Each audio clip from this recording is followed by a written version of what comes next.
Welcome to ICPA Review Radio. We are so glad you're here for another essential deep dive designed specifically to help you absolutely crush the Philippine CPA board exam. Yeah, and today we are tackling what is honestly the ultimate make or break subject for so many candidates. We're talking about taxation. Right. It's the big one. And today's mission is highly targeted. We are zeroing in on this sort of triad of income taxation destiny. I like that. The triad. Yeah, well, it really is. We're looking at Section 32A, which is gross income, then Section 32B, the exclusions, and finally Section 33, which covers the fringe benefits tax. Which is such a critical grouping because examiners, and you know this if you've done practice tests, examiners just love mixing these three sections together in multiple choice questions. Oh, absolutely. They live for it. They really do. The exam will try to trick you into taxing something that's legally exempt or, on the flip side, exempting something that is actually subject to a final tax. Yeah, so our blueprint for today is pretty straightforward. We're going to start with right, nobody gets confused about a regular paycheck. Exactly. So they test you on the nuances of the exclusions in Section 32B instead. And there are two highly tested items here that we need to look at right away. Yeah, lay them on me. Life insurance proceeds and gifts or bequests. Yeah. Personal milestones and, well, tragedies. Right. And to really grasp how the BIR treats these, you need a solid mental framework. You know, I actually use a specific analogy for this when I'm reviewing. I call it the tree versus fruit rule. Oh, the tree versus fruit rule. I like that. Break that down for us. So think of the principal amount, like the core asset itself, as the tree. And then any interest or subsequent income that the asset generates, well, that's the fruit. That makes perfect sense. So if we apply that to life insurance proceeds, the payout to the heirs upon the death of the insured, that's the tree. Right. And the tree is entirely exempt from gross income. The government isn't going to tax a grieving family on the financial replacement of a loved one's earning capacity. Exactly. That would be terrible public policy. But, and here is the massive exam trap, the law draws a very sharp boundary when it comes to the fruit. Tell me about the fruit. If the insurer holds those tax-exempt proceeds under an agreement to pay interest on them, that interest, the fruit, is fully taxable. Oh, wow. So the principal tree is safe, but the newly generated interest fruit goes right back into the gross income net. Exactly, because new wealth has been created. And when you're sitting there taking the exam, you have to be so careful. You really do. Let me ask you, the listener, this directly. When you see the phrase life insurance proceeds in a multiple choice question, do you automatically cross it out as exempt? I mean, a lot of people probably do. They do, but you need to look closer. Is the question asking about the principal amount, or is it asking about the interest? Right, because that one single word flips the whole computation. And we see that exact same mechanism applied to gifts. Right. We do. If someone leaves you an apartment building in their will, the building itself, the tree, is not subject to income tax. But the moment you start collecting rent from the tenants. Boom. That's fruit. That rent is fully taxable. Got it. Okay, so moving from personal milestones like death and gifts, let's look at the professional life cycle. This is Section 2 of our deep dive. Employment exits. This is an absolute goldmine for computational and theory exam questions. It really is. And the core concept here is understanding the difference between voluntary retirement benefits and involuntary separation pay. Right, because mixing up the two will guarantee that you lose points on the exam. So let's talk about private retirement plans first.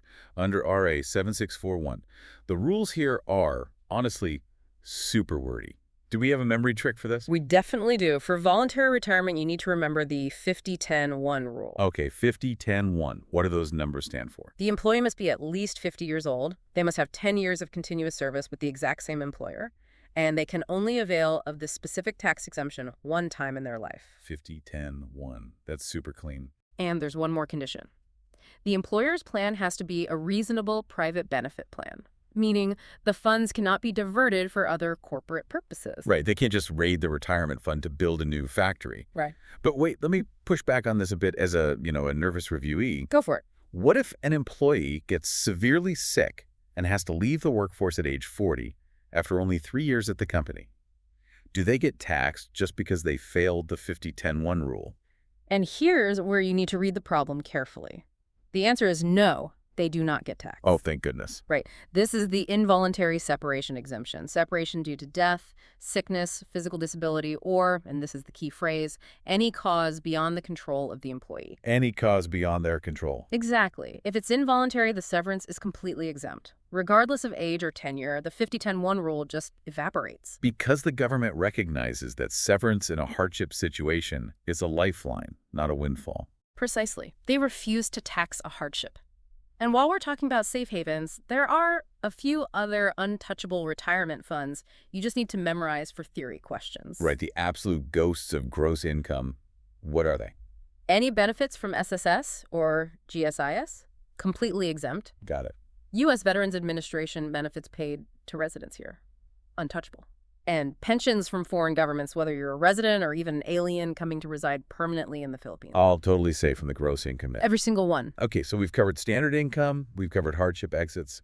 Let's transition to Section 3, lucky money. Oh, the happy money. Yeah, bonuses, awards, raffle prizes. Because if I win a sports car in a mall raffle, the BIR definitely wants a piece of that, right? They absolutely do. That is a clear flow of new wealth. To get a prize out of the taxable net, you have to meet some really strict criteria. So what does this mean for awards? If it's not a mall raffle, what actually is tax-free? Well, first, the award must be for religious, charitable, scientific, educational, artistic, literary, or civic achievement. Okay, so fairly prestigious categories. Very. But even then, you still have to pass the NENFS rule. NENFS. No effort, no future service. Okay. So if I submit a manuscript to a literary contest. You put in effort. You initiated an action. The BIR sees that as disguised compensation. Right, because I exchanged my work for a chance at a payout. Exactly. To be exempt, you must have made no action to enter the contest, and you cannot be required to render substantial future services to keep the award. Pure, spontaneous recognition of brilliance. That's the only way it's tax-free. Oh, but wait, there's a sports exception that comes up on the exam a lot. Oh, right, for athletes. Yeah, sports prizes are exempt, but only if the competition is sanctioned by their national sports associations. Whether it's local or international doesn't matter, but it must be officially sanctioned. So an underground, privately funded tennis tournament. Fully taxable. Got it. Now let's talk about the big update that candidates need to know. The Train Law AIR-RA 10963. Yes, the ceiling for 13th month pay and other benefits. Right, like productivity incentives and Christmas bonuses. There is a very specific hard-coded ceiling here, isn't Here there? is. It is strictly P90,000. 90,000 pesos. Memorize that number. If an executive gets a combined 13th month pay and productivity bonus of, say, P150,000, Then the first P90,000 is excluded, right? exactly, safely excluded. But that excess P60,000, it gets thrown right back into the taxable gross income net. The protection completely stops at that threshold. Which is a huge detail for computational questions. Uh? Before we move on to the executive perks, let's just do a rapid-fire rundown of a few other multiple-choice favorites from Section 32B. Sure, let's hit them. First, gains from the sale or retirement of bonds. Exempt, but only if they have a maturity of more than 5 years. Right. Second, gains from mutual fund redemptions. Entirely exempt. And third, income from selling gold to the BSP by registered small-scale miners. Also exempt, under RA 7076. Because the government wants that gold in the official banking system, not the black market. Exactly. See, you're ready for the board exam right now. Well, I don't know about that. But it's good to see the logic behind the rules. Which brings us to Section 4 of our deep dive. Ah, yes. The executive perks. Right, because we've covered standard compensation, we've covered the P90K bonus ceiling, but here is where it gets really interesting. It does. What happens when a company gives a manager a free luxury condo or a first-class ticket to Europe? It's not standard salary, and it's definitely not entirely exempt. Welcome to Section 33, the fringe benefits tax. The dreaded FBT. Let's crack this open. The most critical trap you will face on the exam regarding FBT is understanding who actually pays it. FBT is a final tax, but it is payable by the employer, not the employee. Wait, really? The employer pays the tax on the employee's perk? Yes, and it only applies to managerial and supervisory employees, not rank and file. Okay, let me clarify this, because this trips me up. If a rank-and-file employee gets a housing allowance, is it just completely tax-free? No, no, that is a huge misconception. It is taxed, but it's taxed as regular compensation income subject to the basic tax rates. It is not subject to the special 35% final FBT. Ah, okay, so the FTT mechanism is basically an exclusive penalty box just for executives. That's a great way to put it, because executives have the leverage to ask for a free condo instead of a salary bump to dodge their personal income tax. The BIR created FBT to close that loophole. Okay, I am putting on my nervous reviewee hat again. Let's see it. Can you walk me through an actual computational problem for FBT? Because the math in the source material looks weird. It looks weird, but it makes sense once you see the logic. Let's set it up. An employer gives a manager a fringe benefit, say a sports car, with an actual monetary value of P65,000. Okay, step one is the gross up, right? Yes. Step 1. You must find the grossed up monetary value, or GMV. You do this by dividing the actual value by 65%. So 65,000 divided by 0.65. Exactly, which gives you P100,000. And I want to explicitly remind you, the listener, that these rates, the 35% tax and the 65% divisor, these are the updated train law rates effective from Jan 1, 2018 onwards. Good to note, but conceptually, why are we dividing by 65%? What does that P100,000 actually represent? You are reverse engineering the executive's pre-tax salary. The BIR assumes the executive received that P65,000 perk free and clear net of tax. Oh, so the P100,000 is the theoretical gross salary the company would have had to pay them at a 35% tax rate for them to take home exactly P65,000. You nailed it. That's exactly what it is. Okay, that makes so much more sense now. So what's step two? Step 2 is finding the actual tax. You multiply that P100,000 GMV by the 35% FB2 rate. Which is P35,000. Right. And that P35,000 is what the employer remits to the BIR. Got it. Find the actual value, divide by 65% to get the GMV, then multiply by 35% to get the employer's tax liability. Exactly. But before we wrap up, I have to drop one last exam survival tip, because not all executive perks are taxed under FBT. Really? There's an escape hatch. There is. It's called the convenience of the employer exception.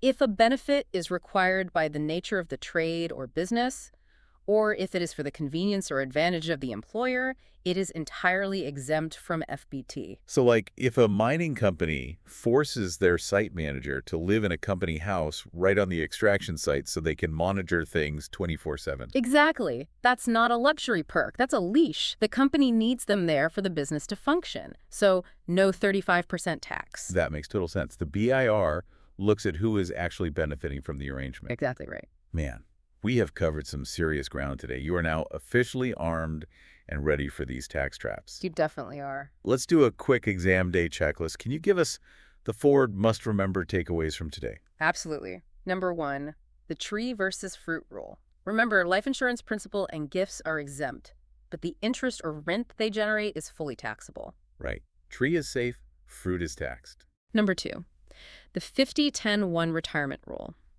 For private retirement plans, you need age 50, 10 years of service, and it's a once-in-a-lifetime exemption. But if separation is involuntary like sickness, it's totally exempt regardless of age. Number 3, the P90,000 threshold. Do not forget to memorize that ceiling for 13th month pay and other bonuses. Anything above it is taxable. And number 4, the FBP formula. For non-rank-and-file employees, you gross up by dividing the value by 65%, then you multiply by the 35% final tax rate, and always remember the employer pays it. Yes, the employer pays it. That is such a huge trap. It really is. And I just want to leave you with one final, broader perspective to chew on tonight. Oh, I love these. Let's hear it. If you connect everything we just talked about to the bigger picture of management advisory services or business law, think about how these tax exemptions actually dictate how corporations design their entire compensation packages. Oh, wow. Yeah. Are companies giving these massive benefits out of generosity? Or are they doing it because it's the absolute most tax-efficient way to pay their executives while minimizing their own liability? That is a fascinating way to look at it. It's not just rote memorization. These rules literally shape corporate strategy. They absolutely do. Well, keep that in mind as you're reviewing your notes tonight. Yeah. Keep studying, stay incredibly focused, and remember that with every one of these deep dives, you are one step closer to putting those 3 letters CPA right after your name. We will catch you on the next deep dive.